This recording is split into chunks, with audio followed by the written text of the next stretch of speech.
Touring talkies ரசிகர்களுக்கு வணக்கம். வாங்க லென்ஸ் நிகழ்ச்சிக்கு போகலாம்.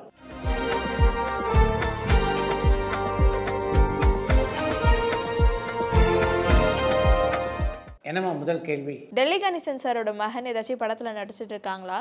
இந்த சினிமா இண்டஸ்ட்ரி அவங்களுக்கும் ஏதாச்சும் வாய்ப்பு கொடுக்கலாம்லன்னு மடிப்பாக்கம்லேருந்து புவனேஸ்வரி கேட்டிருக்காங்க. டெல்லி கணேசனுடைய மகன் இப்போ எந்த ஒரு புதிய படத்திலும் நடிப்பதாக தெரியல. சினிமா இண்டஸ்ட்ரியில் அவருக்கு வாய்ப்பு கொடுத்துருக்கலாமே அப்படின்னு நீங்கள் கேட்டிருக்கீங்க. சினிமா உலகம் அந்தளவுக்கு பறந்து விரிந்த மனதோடு இருக்கிறதா நீங்கள் நினைக்கிறீங்களா என்ன? அகத்தியன் சார் பேட்டியில் சொன்ன கோகுலத்தில் சீதை படத்தின் காப்பி பிரியமானவளே தானேன்னு மணி திண்டுக்கல்லேருந்து கேட்டிருக்காங்க. நீங்கள் குறிப்பிட்டிருப்பது சரிதான். பிரியமானவளை படத்தை மனதில் வைத்துக் கொண்டு தான் அகத்தியன் அப்படி சொல்லியிருந்தார். படையாண்ட மாவீரா படத்தோட ஓடிடி ரிலீஸ் எப்போன்னு அம்மாப்பேட்டிலேருந்து சரவணன் கேட்டிருக்காங்க. ஓடிடி நிறுவனங்கள் படங்களை வாங்குவதற்கு இப்போ பல நிபந்தனைகள் விதிக்கிறார்கள். அதையெல்லாம் மீறி ஒரு படத்தை வியாபாரம் செய்வது என்பது மிகப்பெரிய போராட்டமாக இருக்குது. படையாண்ட மாவீரன் படத்தினுடைய ஓடிடி உரிமைகள் இன்னும் விற்கப்பட்டதாக தெரியல. விற்றதுக்கு பின்னால் தானே அந்த படத்தினுடைய வெளியீட்டு தேதியை சொல்ல முடியும். ஒரு படத்தை ரீரிலீஸ் பண்ண எவ்வளோ ஆகும், எப்படி பண்ணணும்னு தஞ்சாவூர்லேருந்து கார்த்திக் ராஜா கேட்டிருக்காங்க. ஒரு படத்தை மறுவெளியீடு செய்யணும்னா படத்துக்கு தகுந்த மாதிரி செலவுகள் அமையும். அந்த படம் எப்படிப்பட்ட படம் என்பதை பொறுத்து தான் அந்த படத்தினுடைய விலை. அந்த விலையை கொடுத்து அந்த படத்தை வாங்கினதுக்கப்புறம் திருப்பி அந்த படத்தை டிஜிட்டலில் மாஸ்டர் பண்ணணும், அதுக்கான தொகை. அதுக்கப்புறம் அந்த படத்தை விளம்பரம் செய்ய வேண்டும், அதற்கான தொகை. இப்படி பல செலவினங்கள் அதில் இருக்குது. எது எப்படி இருந்த போதும் ஒரு படத்தை மறுவெளியீடு செய்யணும்னா சர்வசாதாரணமாக 10லிருந்து 15 லட்சம் ரூபாய் வரையிலே ஆகும். எஸ்.ஏ. சூர்யா சார் டைரக்ட் பண்ணி ஆக்ட் பண்ணுற கில்லர் படம் எத்தனை % கம்ப்ளீட் ஆகியிருக்கு, அது எப்போ ரிலீஸ் ஆகும்னு கயல்பட்டினம்லேருந்து முகமது கேட்டிருக்காங்க. எஸ்.ஏ. சூர்யா இயக்கி நடிக்கின்ற கில்லர் திரைப்படத்தினுடைய படப்பிடிப்பு 60% முடிவடைந்திருக்கிறது. இன்னும் 40% படப்பிடிப்பு பாக்கி இருக்குது. ரஜினி சார்கிட்ட இருந்து ஒரு முத்து, ஒரு படையப்பா, ஒரு அண்ணாமலை, ஒரு பாட்ஷா, இந்த மாதிரி படங்கள் இனி வரும் வாய்ப்பு இருக்கான்னு கோவை புத்தூர்லேருந்து பாபு கேட்டிருக்காங்க. முத்து, படையப்பா, அண்ணாமலை போன்ற படங்களில் இப்போதைக்கு ரஜினிகாந்த் நடிப்பதற்கான வாய்ப்பு இருப்பதாக எனக்கு தெரியல. AK 64 படத்துக்கு இன்னும் ப்ரொடியூசர் கிடைக்கலன்னு சொல்கிறாங்களே, அப்போ இதுக்கப்புறம் அஜித் சாரோட எந்த ஒரு படத்துக்குமே ப்ரொடியூசர் கிடைக்க மாட்டாங்களான்னு சரவணன் காஞ்சிபுரம்லேருந்து கேட்டிருக்காங்க. அஜித் 64 படத்தை தயாரிப்பதற்கு தயாரிப்பாளர் கிடைக்கல அப்படின்னு சொல்ல முடியாது. பல தயாரிப்பாளர் அஜித் படத்தை தயாரிப்பதற்கு காத்து கொண்டிருக்கிறார். இப்போ சமீபத்திலே தமிழகத்திலே உள்ள ஃபைனான்சியல் எல்லோரும் சேர்ந்து ஒரு முடிவு எடுத்திருக்காங்க அப்படின்னு நம்முடைய நிகழ்ச்சியில் பல முறை நான் சொல்லியிருக்கேன். படத்தினுடைய கதாநாயகியோ ஒப்பந்தம் செய்வதற்கு இந்த ஃபைனான்சியல் பணம் தருவதில்லை அப்படின்ற முடிவை எடுத்திருக்காங்க. இதுக்கு முன்னாடியெல்லாம் பார்த்திங்கன்னா இந்த நடிகர் எனக்கு காட்சி தர தயாராக இருக்கிறார் அப்படின்னு சொன்னீங்கன்னா போதும், உடனே ஃபைனான்சியல் 2-3 பேர் நாங்கள் பணம் தரோம் அப்படின்னு தேடி வருவார். இன்றைக்கு அந்த நிலைமை தலைகீழாக மாறி இருப்பதனால அஜித்துக்கு முன்பணம் கொடுப்பதற்கு ஒரு சிலரால் பணத்தை புரட்ட முடியல. அதன் காரணமாகத்தான் அந்த படத்தினுடைய படப்பிடிப்பு கொஞ்சம் தாமதமாகி கொண்டிருக்கிறது. ஜல்லிக்கட்டு படத்தில் சித்ரா சார் நீங்கள் ஏன் உங்கள் ஓன் வாய்ஸில் டப் பண்ணல, உங்களுக்கு டப் பண்ணது யாருன்னு சென்னையிலேருந்து வேல் கேட்டிருக்காங்க. ஜல்லிக்கட்டு படத்திலே நான் நேற்று இருந்த அந்த கதாபாத்திரத்துக்கு நானே குரல் கொடுக்காமல் வேறு ஒருவரை குரல் கொடுக்க வச்சேன் பாருங்கள். அதுதான் அந்த படத்தில் நான் செய்த மிகப்பெரிய தவறு. எனக்கே இப்போ அந்த படத்தை பார்க்கும்போது சங்கடமாக இருக்குது. அந்த படத்தில் எனக்காக குரல் கொடுத்தவர் ரத்தனகுமார் என்ற கலைஞர். அவர் என்னுடைய மிகச்சிறந்த நண்பர். ரவி மோகன் சார் டைரக்ஷனில் யோகி பாபு சார் நடிக்கிற படத்தை பற்றி அப்டேட் சொல்ல முடியுமான்னு கயல்பட்டினம்லேருந்து முகமது கேட்டிருக்காங்க. ஜெயம் ரவியுடைய தயாரிப்பிலும் இயக்கத்திலும் யோகி பாபு நடிக்கின்ற படத்தினுடைய படப்பிடிப்பு இன்னும் தொடங்கப்படலை. வடசென்னை படத்தில் சந்தோஷ் நாராயணன் சாரோட பிஜிஎம் பயங்கரமாக பேசப்பட்டுச்சு. ஆனாலும் வெற்றிமாறன் சார் டைரக்ஷனில் சிம்பு சார் நடிக்கிற படத்தில் ஏன் சந்தோஷ் நாராயணன் சாரை கமிட் பண்ணலன்னு நியூசிலாண்ட்லேருந்து சந்தோஷ் கேட்டிருக்காங்க.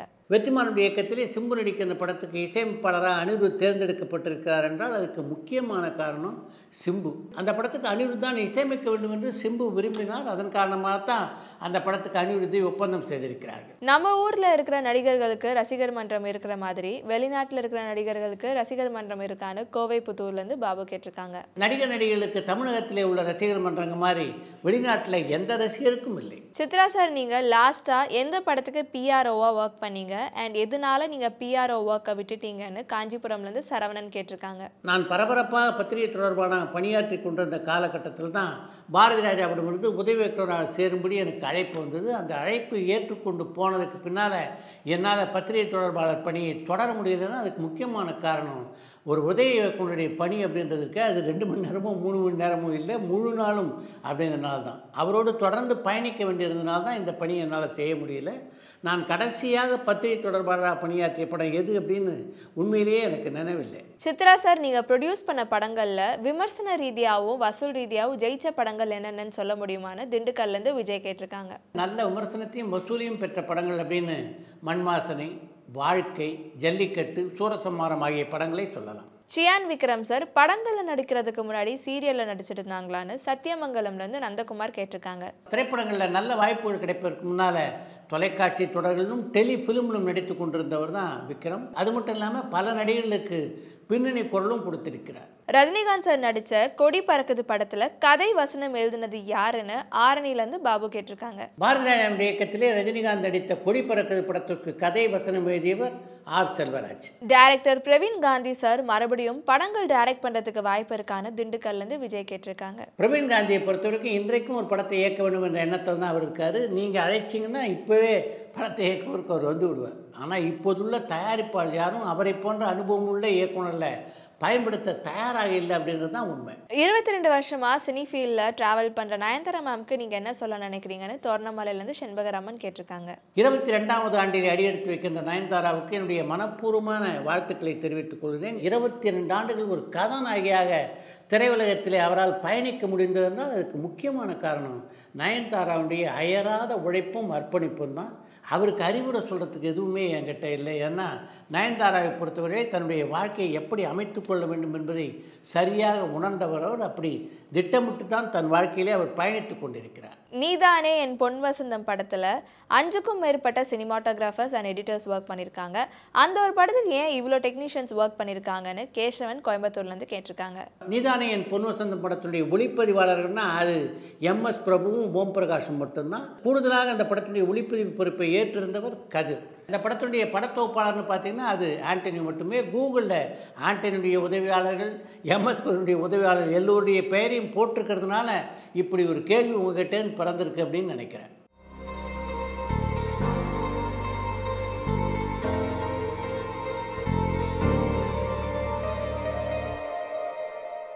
நெகட்டிவ் ஃபைனான்ஸ்னா என்னன்னு திருச்சியிலேருந்து எத்திராஜலோ கேட்டிருக்காங்க.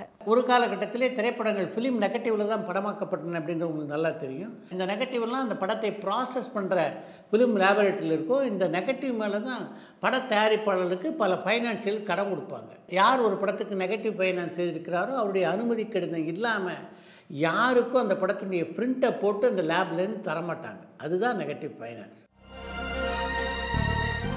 அடுத்து இன்று ஒரு தகவல். பஞ்சவர்ணாச்சலத்துடைய எழுத்திலும் எஸ்.பி. முத்துராமனுடைய இயக்கத்திலும் உருவான மயங்குகிறாள் ஒரு மாத திரைப்படம் அந்த யூனிட்டுக்கே மிகப்பெரிய பெயரையும் புகழையும் பெற்றுத்தந்த படமாக அமைந்தது. அந்த படத்தினுடைய கதைப்படி அந்த படத்தினுடைய கதாநாயகி தன்னுடைய இளம் வயதிலே தன் காதலிடம் தன்னை பறிகொடுத்து விடுவார். அதற்கு பின்னாலே ஒரு தொழிலதிபரோடு அவருக்கு திருமணம் நடைபெறும். அந்த தொழிலதிபர் வீட்டுக்கே டிரைவராக வேலைக்கு வந்து சேர்வார் அந்த கதாநாயகியின் காதலர். அதற்கு பின்னாலே அந்த படத்தில் எழுகின்ற பிரச்சனைகள் தான் அந்த படத்தினுடைய கதை.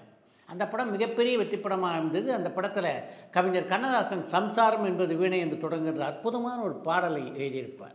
அந்த படத்தினுடைய உச்சக்கட்ட காட்சியிலே அந்த படத்தினுடைய கதாநாயகன் அந்த கதாநாயகி மன்னித்து ஏற்றுக்கொள்வதைப் போல கதையமைத்திருப்பார் பஞ்சவர்ணாச்சலம். அந்த படத்தை பார்த்த விநியோகஸ்தர்களால் அந்த முடிவை ஏற்றுக்கொள்ள முடியல. அந்த படத்தினுடைய கதாநாயகி இறந்து விடுவதைப் போல முடிவை மாற்றினால் நாங்கள் படத்தை வாங்கிக் கொள்கிறோம் என்றார்கள் விநியோகஸ்தர்கள். ஆனால் அந்த பட தயாரிப்பாளரோ பஞ்சவர்ணாச்சலமோ அந்த படத்தை இயக்கிய எஸ்.பி. முத்துராமனோ அதற்கு ஒப்புக்கொள்ளவில்லை. அதையெல்லாம் தாண்டி அந்த படம் மிகப்பெரிய வெற்றியை பெற்றது என்பது வேறு விஷயம். படத்தை பார்த்த கவிஞர் கண்ணதாசன் படத்தை பார்த்ததிலிருந்து அந்த கதாநாயகனுடைய பாத்திரனுக்கு அது மனதிலே சுற்றி கொண்டே இருக்கிறது. மிக அழகாக இந்த படத்தினுடைய கதையை பஞ்சு எழுதியிருக்கிறார் என்று பாராட்டினார். நான் கதை வசனம் எழுதிய 8வது திரைப்படம் மயங்குகிறாள் ஒரு மாது. என்னுடைய குருநாதரான கவிஞர் கண்ணதாசன்கிட்டேருந்து 8வது படத்தில் தான் அப்படி ஒரு பாராட்டு எனக்கு அமைந்தது. அந்த பாராட்டை பொறுத்த வரைக்கும் அப்படி அவர் சொன்னபோது ஆஸ்கார் விருதினை பெற்றதை போல நான் உணர்ந்தேன் என்று ஒரு கட்டுரையிலே பகிர்ந்து கொண்டிருக்கிறார் பஞ்சவர்ணாச்சலம். இத்துடன் இன்றைய லென்ஸ் நிகழ்ச்சி நிறைய வருகிறது. மீண்டும் அடுத்த லென்ஸ் நிகழ்ச்சியிலே சந்திப்போம். டூரிங் டாக்கீஸ் சேனலை லைக் பண்ணுங்க, ஷேர் பண்ணுங்க, சப்ஸ்கிரைப் பண்ணுங்க.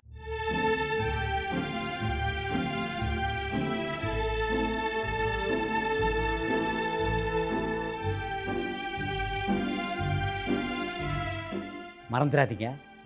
பண்ணுவீங்க.